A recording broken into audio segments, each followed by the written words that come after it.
Hello everyone and welcome back to another session of Dark Souls 3 PvP and another weapon showcase. Today we're using Wolnir's Holy Sword, which has horizontal slashing R1s, a overhead chop with the R2 followed by a horizontal slash, and the running attack is the standard spin around slash. When two-handed, its R1s are overhead slashes, its R2s are horizontal slashes, and its skill is Wrath of the Gods, which is of course an explosion. Getting started with the basics of this weapon, it is acquired through transposing the soul of High Lord Wolnir after you, kill him. Now, this weapon requires 13 strength, 13 dexterity, and 13 faith in order to wield. At plus 5, it has a physical-based damage of 250, a D scaling in strength, and a C scaling in dexterity. This weapon, despite having a faith requirement, does not have any faith scaling. And it appears as though its L2, Wrath of the Gods, does not actually scale off of your faith.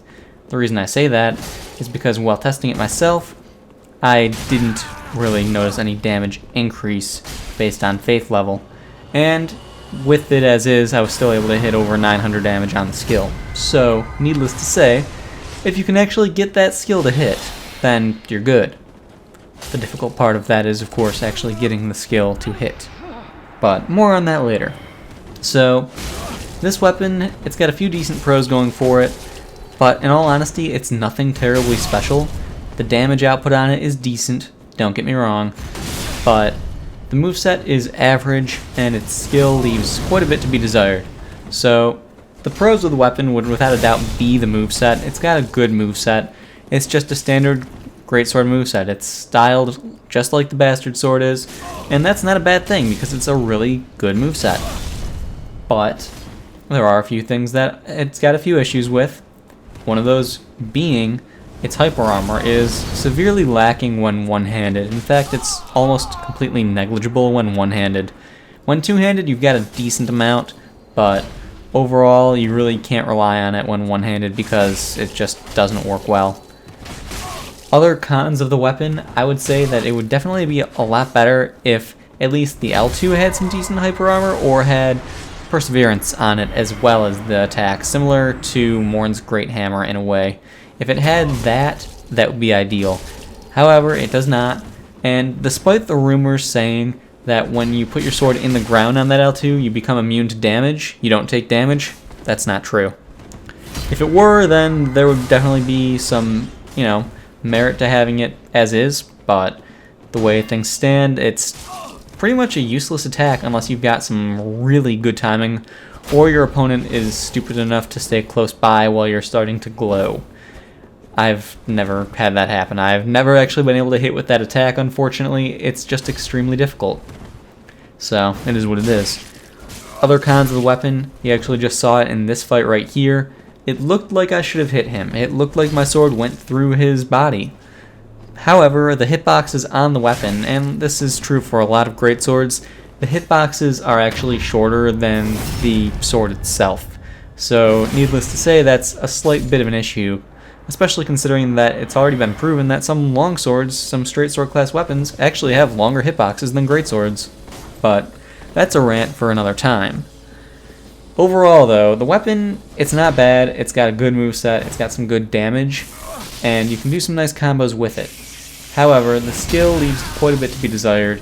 The hyper armor on its one-handed mode, for lack of a better way of saying it, on its one-handed moveset, that's not anything special. And even when two-handed, the hyper armor still is manageable, yes, but is it special? Is it great in any way? No, not really. It's not something that you want to go out of your way trying to trade hits with. That's something I can definitely say. It will, of course, lose to any ultra weapon that you try and go up against, so that's also not really a shock, but that's just the way that it is. Other than all of that, though, it's a pretty good weapon. Like, it's got some decently high base damage, it doesn't require much in the way of stat investment, so I really can't complain about it too terribly much. That said, my final con of the weapon, when you're actually, fighting someone and they stay close to you and it looks like you'll be able to hit them with your skill with Wrath of the Gods, you'll probably not, because you'll be out of range. Because it's got a really stupidly short range. As you guys just saw, it leaves a lot to be desired. I mean, clearly he was in the little light that appeared around me, but he wasn't in range. That said, it is nice how when you stab the sword into the ground, it actually causes damage on an enemy. I do like that aspect of it. However, that's not enough to mitigate the fact that its range is short, its charge up time is long, and you're going to have a really hard time hitting someone with it. So, it is what it is. Other than that though, guys, I don't really have much else for this weapon. Overall, it's a decent weapon. It's nothing terribly unique, nothing terribly special.